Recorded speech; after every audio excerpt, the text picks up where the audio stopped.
Hindupuram MLA సినీ నటుడు బాలకృష్ణ గురించి YCP కొన్ని కామెంట్స్ చేసింది. టీడీపీలో పార్ట్ టైం పొలిటీషియన్స్ చాలా ఎక్కువ మంది అయిపోయారు. ఎన్నికల సమయంలో వస్తారు, ఆ తర్వాత మాయమైపోతారు. భూతద్దం వేసి వెతికినా ఎన్నికల తర్వాత నియోజకవర్గంలో కనిపించరు. నటుడు బాలకృష్ణ పార్ట్ టైం పొలిటీషియన్లకు ఇన్స్పిరేషన్. ఏడాదికి ఒకసారి కూడా హిందూపురం రాలేడు. ఎందుకంటే ఈయన ప్రజల కంటే సినిమాలే ఇష్టం. బాలకృష్ణ లాంటి వారు టీడీపీలో ఎంతో మంది ఉన్నారని చెప్పేసి. ఒకటి, బాలకృష్ణ గారి గురించి మాట్లాడే అర్హత వైఎస్ఆర్సీపీలో ఒక్క ఎమ్మెల్యే కాదు కదా, సాక్షాత్తు జగన్మోహన్ రెడ్డి గారికే లేదు. ఎందుకంటే బాలయ్య బాబు చేసే సేవా కార్యక్రమాలు, ఆయన ప్రజలకు చేసే కార్యక్రమాలు జగన్మోహన్ రెడ్డి గారి కుటుంబానికి 40 ఏళ్ళగా అవకాశం కల్పిస్తున్న పులివెందుల్లో ప్రజలకు కూడా రాజశేఖర్ రెడ్డి కుటుంబం చేయలేదయ్యా. బాలయ్య బాబు గురించి మాట్లాడే స్థాయా మీది? పార్ట్ టైం పొలిటీషియనా? రాజకీయం అంటే ప్రజలకు సేవ చేయడం, అంతేగాని ప్రజల్ని దోచుకోవడం కాదు.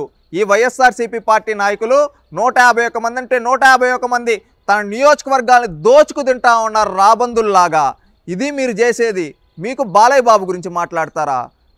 బాలయ్య బాబు తాను ప్రాతినిధ్యం వహిస్తున్న హిందూపురం నియోజకవర్గంలో అన్నా క్యాంటీన్లు పెట్టి ప్రతి పేదవాడు పల్లెల నుంచి పనులు చేసుకునేదానికి టౌన్కి వస్తే హిందూపురంలో ప్రతి పూట వాళ్ళకి భోజనం పెడుతున్నాడయ్యా. మీరు ఇంకొకటి, ఆరోగ్యమే మహాభాగ్యం అంటారు కదా, అలాంటిది ఆరోగ్యం. దానికి ప్రాధాన్యత ఇస్తూ తన సొంత నిధులతో ఒక ఆరోగ్య రథం పెట్టి ప్రతి గ్రామానికి పంపించి అక్కడ ఎవరన్నా వైద్య సేవల నిమిత్తం వాళ్ళు వైద్యశాలలు ఉచితంగా వైద్య సేవలు చేసి ఉచితంగా వాళ్ళకి మెడిసిన్ ఇస్తూ ఉన్నారు. లేదు ఇంకా వాళ్ళకి ఇంకేమన్నా అత్యాధునిక వసతులతో ఇంకేమన్నా కావాలని అంటే వాళ్ళు ఏం చేస్తూ ఉన్నారు తెలుసా? వాళ్ళని తానే స్వయంగా బాలకృష్ణ గారు సమీక్షించి వాళ్ళకి అత్యాధునిక హాస్పిటల్లో వాళ్ళకి వైద్యం అందించడానికి, సేవలు అందించడానికి వాళ్ళకి కావాల్సిన ధనాన్ని సహాయం చేస్తున్నాడు బాలయ్య బాబు. ఇంకొకటి, ఆయన శాసనసభ్యుడిగా ఉన్న నియోజకవర్గంలో ప్రతి దగ్గర రోడ్లు వేయించాడయ్యా. సీసీ రోడ్లు వేయించాడు, అదేవిధంగా వాటర్ ట్యాంకులు కట్టించాడు. హిందూపురంలో కొన్ని వందల అంటే అనంతపురం జిల్లాలోనే కొన్ని ఏళ్ల తరబడి ఉన్న నీటి సమస్యను తీర్చాడు. అదేవిధంగా అక్కడ షాపింగ్ కాంప్లెక్స్లు కట్టించాడు. ప్రతి ఒక్కరికి మున్సిపల్ షాపింగ్ కాంప్లెక్స్లు కట్టి అక్కడ పనిచేసుకోవడానికి ఎంతోమందికి ఉపాధి ఉద్యోగ అవకాశాలు కల్పించాడు బాలయ్య బాబు. ఇంకొకటి, మీ నాయకుడు జగన్మోహన్ రెడ్డి గారు కుటుంబం 40 ఏళ్ళగా ప్రాతినిధ్యం వహిస్తున్నారు కదా, ఎక్కడబ్బా పులివెందుల్లో ఏ రోజైనా అక్కడ ఎవరికన్నా కష్టం వస్తే ఈ విధంగా ఆరోగ్య రథం అనేది పెట్టి ఏదైనా గ్రామంలో సేవలు అందించారా? Open challenge.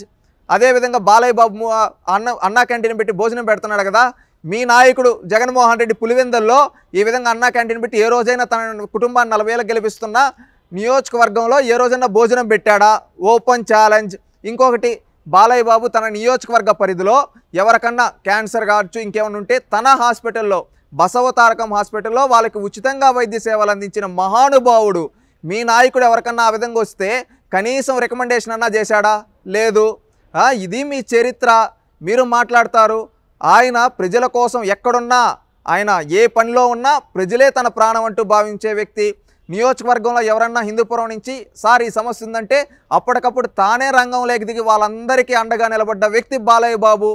ఈరోజు హిందూపురంలో ఏ గడపను తాకినా మీకు ఎవరయ్యా నెక్స్ట్ టైం కావాలంటే బాలయ్య బాబు ఉన్న రోజులు మాకు బాలయ్య బాబే ఎమ్మెల్యే అంటా ఉన్నారు. అది అక్కడుండే ప్రజలకు కమిట్మెంటు. మీరు మాట్లాడుతూ ఉన్నారు. ఈరోజు మీ నాయకుడికి 40 ఏళ్ళగా అవకాశం కల్పించిన పులివెందుల్లో మీరు అభివృద్ధి చేసేదానికి దిక్కులేదు, కానీ మీరు ఇప్పుడు part time politician Balayya Babu లాంటి వ్యక్తులనే సిగ్గుండాలి ఆ మాట చెప్పడానికి. మీ పార్టీలో ఉండేవాళ్ళు అంబట్టి రాంబాబు ఎవడయ్యా, రోజా ఎవరమ్మా, ఇంకా చాలామంది ఉన్నారు. లిస్టు చాంతాడంతా శ్రీకాకుళం నుంచి అనంతపురం వరకు షోలు చేసుకునే ఎమ్మెల్యేలు, రాబందుల్లాగా నియోజకవర్గాల పడి అవినీతి చేసే నాయకులు. మీరు బాలయ్య బాబు గురించి మాట్లాడతారా? ఇంకొకసారి ఆ మాట మాట్లాడితే జనాలే మీ మూతిపళ్ళు రాలగొడతారు. అది గుర్తుపెట్టుకోండి. బాలయ్య బాబు గురించి మాట్లాడే అర్హత లేదు. హిందూపురం అభివృద్ధి చెందిందంటే అది బాలయ్య బాబు యొక్క నాయకత్వంలో.